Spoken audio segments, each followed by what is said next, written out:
Today, I want to examine one of the questions that apologists love asking strawman atheists.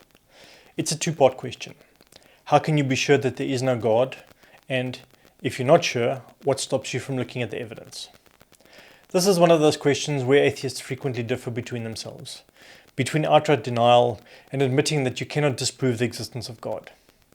I have sympathy for both camps, and for what follows is my opinion, as I don't claim to speak for all atheists. But the more interesting question for me is why belief in God persists, despite the lack of evidence, and I will skim over some of that as well. This is the Atheism for Beginners channel, and I'm your host, Christian Exenberger. As an absolute statement of certainty, all I can say is that I cannot prove that God does not exist. But I can say that the uncertainty is for such an infinitesimally small probability that it isn't worth bothering with.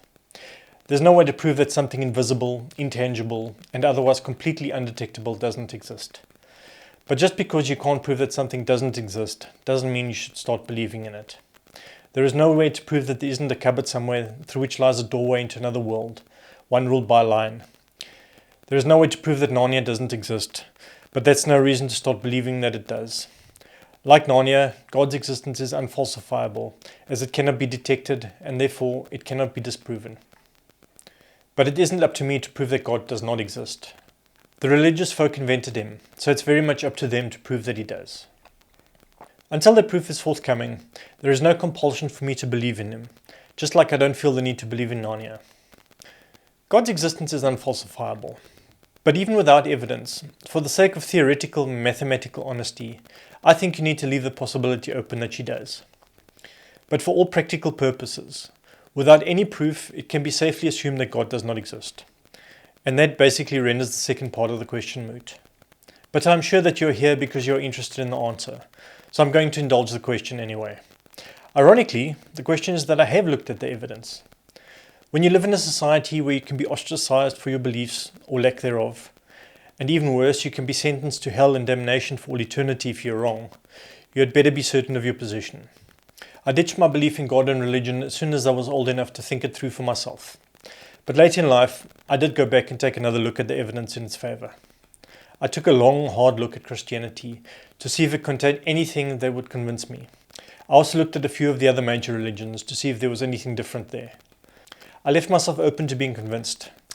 I read the Bible cover to cover, and the openness died about halfway through Leviticus, because that's where I learned what religion was for. And that is why I feel qualified to answer this question in the first place. Because I have looked, I have searched long and hard, and I can say with certainty that there is no evidence for the existence of God. Certainly none that would stand up to scrutiny by any but the predisposed mind. The only evidence we have for God is the Bible claiming that he exists. And the only evidence that the Bible is God's unerring word is God's claim that it is, which can be found in the Bible. Anyone looking at this from outside can see the circular reference. It is only those trapped inside the circle who fail to see it. But then you might argue that the Bible is ancient, and millions of people have believed it for millennia.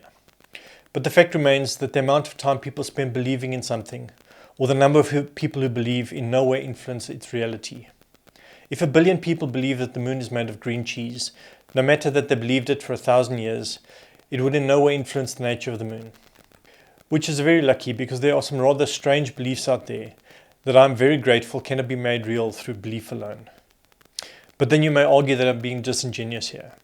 That the point is that there must be some underlying truth that has made so many people believe for so long, which I'm just not seeing.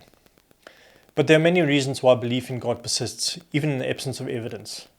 The first is that parents teach their children when they are still sponges, too young to think rationally, and simply accept what they are told. By the time they've matured, it's too late. The nonsense has stuck, and the rationality is a severely maimed victim of indoctrination that will probably never recover.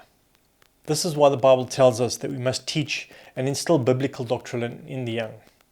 The second is that those in positions of prestige and power rely on religion to cement their position. You only need to read through the first 3 books of the Bible to get to the part where the tribe of Levi claims their God-given right to honors and tributes, to take their tithes, and to sacrifice on behalf of the people. Royalty needs religion to support their grip on power. What claim would a king have to the throne, if not for the church-backed claim that he was chosen by God to be king, that his right to the throne was ordained? The king in turn supports the church, cementing its power. Without religion, they would be commoners, just like the rest of us. It was always in their interest that the common man continued to follow the religion that underpinned their positions of power, wealth, respect and comfort, so they make sure that the people believed. It is only in the era of freedom of speech and democracy that they can no longer enforce religion, that a video like this one is even possible. But once indoctrinated, the faithful no longer need to be told. They band together and push this nonsense themselves, making anyone who isn't a follower an outsider. I was very aware of this as a child and hid my atheism as a result, only sharing when I knew I was safe, which didn't happen often. Once indoctrinated, anything and everything becomes evidence for God. The slightly creepy sensation you get when the church is quiet, which you can also experience in any library, is chalked up to the Holy Spirit. And so is the exuberant feeling that churchgoers get when they sing and chant in church, which is the exact same experience football supporters get at a match. Then there's the evidence from people who bear witness to God's meaning in their lives, proclaiming that all good things flow from God. Any court would throw this out as baseless hearsay, that it's clearly biased and should be disregarded. But to the devout and to the young children of the devout, it is incontrovertible proof. Then there are the arguments from religious intellectuals who tried to prove that God was required, otherwise life would not be as it is. Like the idea that nothing can come from nothing, therefore God. Or everything is perfectly tuned, therefore God. And a lot of other similar nonsense, where they try to twist a clever play on words into evidence. These arguments are swallowed by the believers because, at a quick glance, they seem to prove that God was needed. But on closer examination, one realizes that they are flawed. The apologists don't prove their assumptions are correct. They don't prove the solution they propose is correct. And even if they were, they do not prove that God is the only possible explanation. Even if I did swallow their argument and was convinced that a God was required, they still haven't proven that the God in question is the same God described in their literature. The God who created an entire universe so that he could create a race of people on one tiny planet in that universe, apparently just so that we can blow smoke up his arse and tell him how great he is. Because his ego needs a boost? But to the indoctrinated, these arguments are convincing, sufficiently so that they can brush aside logical challenges to their beliefs and bury their heads back in the sand of their self-referencing circular logic trap that is religion. And thus religion is passed down from generation to generation. It is true that the religious will always have that tiny theoretical possibility that they are right, left open by the fact that their fiction is intangible and cannot be proven wrong. But I am comfortable saying that there is no God. I have looked, and the evidence that I've seen is no evidence at all. I'm always open to new evidence though. It's a scientific method after all, but I see no reason to think that there will ever be any. Perhaps one day the religious crowd will prove me wrong and come up with something new, something I can see and feel, that I can point to and hold up and show people and say, here is evidence for God. But I'm not holding my breath. And even if I am ever convinced that perhaps it is worth another look, the question is not as simple as it may seem for the apologist. From the religious viewpoint, the question is binary. God exists or he does not. But from an atheist's point of view, the question then becomes, which God? The religious person may think the answer is simple, that it is self-evident that the God that they have been indoctrinated to believe for their entire life is clearly the correct God, whichever God or gods that may be. But every believer in every faith ever holds the same viewpoint, and they can't all be right. Which God do I choose? The Hindu God? The Muslim God? The Catholic God?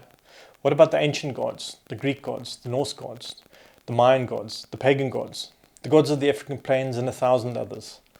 And what if I found myself having picked the wrong God? What if the true God, who claimed that I should not believe in other gods, was not the God that I chose? And I stood condemned to eternal damnation for choosing the wrong God, prompted by listening to misguided believers. I like my chances better not having made the choice in the first place. The Christians think they have all the arguments in their favor, but all other religions have arguments in their favor as well, usually the same arguments. The Hindu could ask the questions above as easily of a Christian as the Christian can ask them of me. And I can reverse the question and ask it of the religious believer just as easily as they can ask it of me. Are you sure that there is a God? And that the God you follow is the correct God? And if you're not sure, what stops you from looking at the evidence that there is no God? If you're sure that you have stumbled on the correct belief in the correct God for no other reason than the circumstances of your birth, when the world is filled with billions of people, all believing in different gods, all with the same conviction that only those who believe as they do are right, then all I can say is that you're either naive or a hypocrite for asking me the question. There is no evidence for God, and the fact that I can't disprove him is meaningless. But the Bible does have a point with its "seek and you shall find" comment. If you're looking for evidence of God at every turn, you will see evidence of God at every turn. I know many people who go through life wearing God-tinted spectacles. If you go through life looking for evidence that God does not exist, then this is the evidence you will see. It differs only in that you don't need to have blind faith to see it. Thank you for watching. And if you have enjoyed this video, please comment, like and subscribe. And keep an eye out for the next one. Bye.